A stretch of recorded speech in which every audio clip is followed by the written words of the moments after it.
People like you better get out of my condo. You loser, who can only make $1,400 for income. That's what my husband, Paul, said and tried to kick me out.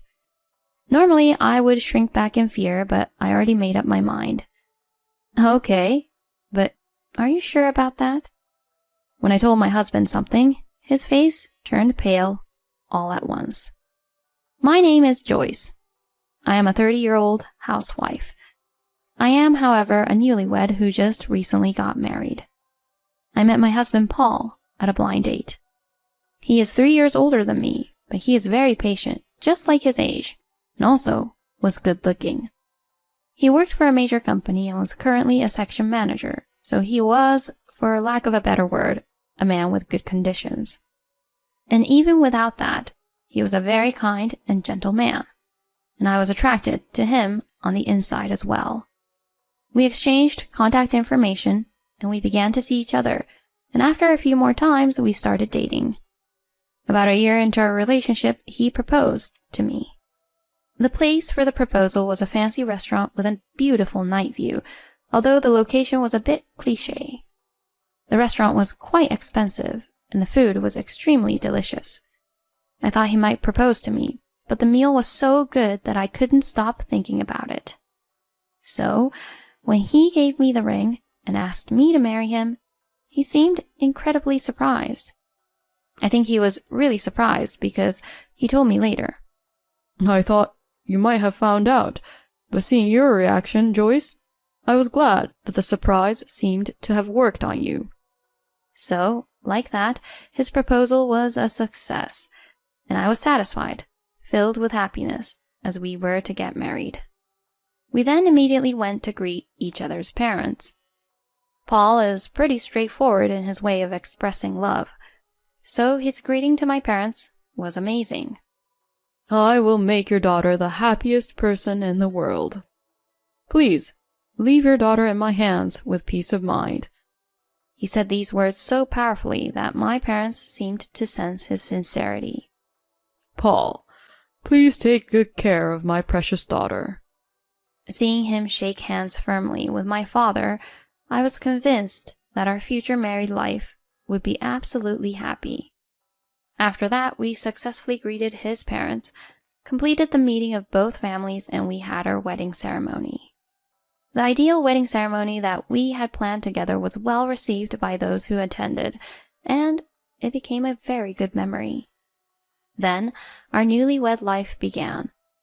My husband had told me that he wanted me to be a full-time housewife after we got married, so I resigned from my job and became a full-time housewife. From then on, I worked very hard at housework. I had lived on my own for a long time, so I was good at cooking. But since I became a housewife, I wanted to improve my cooking skills, so I studied a lot and improved my skills. This meat and potatoes is really delicious. Really? Oh, I'm glad. I am happy to have a wife who is a good cook. I was happy that my husband was so happy to eat what I cooked. When people are happy, it makes them want to work harder. After that, I continued to study cooking and expanded my menu and repertoire. For the next year or so, I worked hard at housework as a full-time housewife. Then my husband made this suggestion. When we first got married, you came to live here with me instead of moving out to a new place because of being busy with the wedding and whatnot. But isn't it about time we moved into a new place? Sure, this room of my husband's is huge, but it was originally an apartment for a single person. So we are running pretty low on storage spaces. We've been married for a year now, and it would certainly be nice to rent a new place. Yeah, you're right. I think we should. Okay. I'll look for a nice place then. Huh? Oh, okay. I was a little confused because I thought we were supposed to look for a place together. However, my husband is planning to look for a place by himself. Well, he was the one who proposed the idea of moving in the first place, and if he's that excited about it, I think I'll just leave it to him. I really wanted to look for a place together, looking at floor plans and so on, but about a week or two later, my husband brought me a lot of information. I think this is the place for us. I was happy that my husband was willing to search with me. In fact, I was so grateful that he narrowed down our options. However, I was surprised when I saw the information of the place my husband brought back home. What? The 27th, 29th, 30th floors. Aren't these rooms all from a condo? I asked him, and he replied with a proud look on his face. Yeah, because I'm a section chief in a very famous big company, right? My salary is much more higher than that of a section chief at a local company, so living in a room this size is no problem for me. I see. I was concerned about my husband's occasional displays of arrogance. But my husband is not just a talker, and he certainly makes a lot of money. He actually does what he says he is going to do, so I can't say too strongly about it. Besides, I certainly wanted to experience life in a nice condo. I discussed it with my husband and decided to sign a contract for a room in the condo that seemed to fit our requirements and move in. Wow, this is amazing. That's the best view I've ever had. My new room was so gorgeous, beautiful, and spacious, and it was on the 30th floor, so the view was amazing. I'm going to be living in this amazing room every day from now on. I can't believe that this is happening. The kitchen was a system kitchen, spacious and so magnificent that it looked like it could be used by a chef or a culinary researcher. Oh, my study room is very nice too. My husband was very happy that we could move into the perfect room. I feel like I'm one of the successful people. My husband would say that happily. I think that rather than being happy by being one of the successful people, he should be happy about the spacious and beautiful house. But maybe men are more fixated on that part about being successful and whatnot. That's not a place for me to step in, is what I thought, and I just listened to him. From then on, we were beginning to enjoy our life in the condo. 2 years had passed since we got married. From this time on, I gradually developed a desire to work. I felt I had already fully enjoyed living as a full-time housewife in the condo. Besides, no matter how much my husband's income was good, I felt that it was not good enough for me to continue to feel secured about the future. I had to start earning money on my own. That's what I felt. So I asked my husband if I could work, while I also do the housework properly. I had a feeling that Paul might disagree with my idea, but my husband gave me permission to work if I would do the housework properly. So I immediately started job hunting. Then I found an office job with just the right conditions. It was a job that started in the morning and ended in the evening around 4:30 p.m. I immediately applied for that job. I was lucky to get the job because I had worked for a reasonably well-known company after graduating from college. Thus, I went back to work. It had been a while since I had properly communicated with someone other than my husband, so it was kind of fun, and the atmosphere at the workplace was good. The work was challenging, and the senior staff taught me carefully. I like being a housewife, but I also like working. And it seems to be good for my mental health to be able to experience the fact that I am earning my own money. To my own surprise, even if my husband's salary is good and we are living a good life, I can't seem to shake off the feeling of insecurity. Even if it was a small salary, it was more important for me to be able to work and earn my own money. One day, however, an issue arose. There was a problem at the company, and everyone had to work overtime to deal with it. I, of course, stayed at the office with everyone else, and we worked together to deal with the situation. But this wasn't the issue. It was the fact that I had to work overtime and had to go home late at night was the issue. I was able to get home at 7:30 p.m. that day, and my husband came home half an hour later. When he saw that I had not finished cooking, he gave me a puzzled look. Hey, why isn't dinner ready? I'm sorry. We all worked late at the office today. So, I just got home a little while ago. Can I ask you to take a bath first? I said to him, and started to prepare dinner. Then my husband suddenly banged on the table. The sound was so loud that I was startled. What the hell? Who the hell do you think you are? Excuse me? How dare you order me around like that? I get to decide on my own when to take a bath. Oh, I'm sorry. It'll just take me a little bit longer to get dinner ready, so I thought it would be a good idea if you took a bath first. Huh? So why should I let you be the judge of that? My husband became angry in a way he had never shown before. I had never seen him like that, so I was really surprised. I allowed you to work because you promised to do the housework perfectly. How dare you break your promise?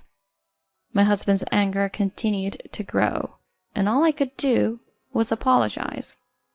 And from then on, his attitude became worse and worse. What? Our dinner is fish today? I want meat. Why can't I get meat? I'm sorry. It was meat yesterday, so I thought I'd change it up for our nutritional balance. Don't do anything unnecessary. My goodness, you really are a useless wife. My husband continued to pay detailed attention to me and verbally abused me after that. My husband's anger was very scary, and I could only apologize to him so as not to provoke him in a weird way. And gradually, I began to blame myself that I was making my husband angry because I was in the wrong. From then on, I tried to be careful about how to not make my husband angry like that. But no matter how well I did my chores, my husband would get irrationally angry with me, depending on his mood at the time. Hey, the water in the bath is not warm at all. But the day before yesterday, you said that it was too hot. Don't you talk back to me. You should know way in advance about what I want. But only a psychic could do that. But when I disobey my husband, he gets even angrier. I'm sorry. I'll be careful from now on. My husband always looks satisfied when I act like that. I guess he is happy that he gets to subdue his own wife. But I had already become incapable of disobeying him. Then one day my parents came over to visit me. I had taken a paid holiday to coincide with their visit, so I waited for them at home. The doorbell rang, so I opened the front door and greeted my parents. "Mom, Dad, it's been a long time," I said as I welcomed them in, and both of my parents looked at me worried and surprised. "Huh? What's wrong with you two?" "I mean, what's wrong with you, Joyce? You've lost so much weight." "What? Really?" I didn't even notice it myself, but it seems that I had lost a lot of weight. And they said that I had drawn in cheeks. I had been eating fine, so I didn't realize how much stress my body was under until my parents told me about it. "Joyce, did something happen to you?" When my parents asked me that, it was the first time I told them about my problems. Then my parents' faces turned red, and they became angry.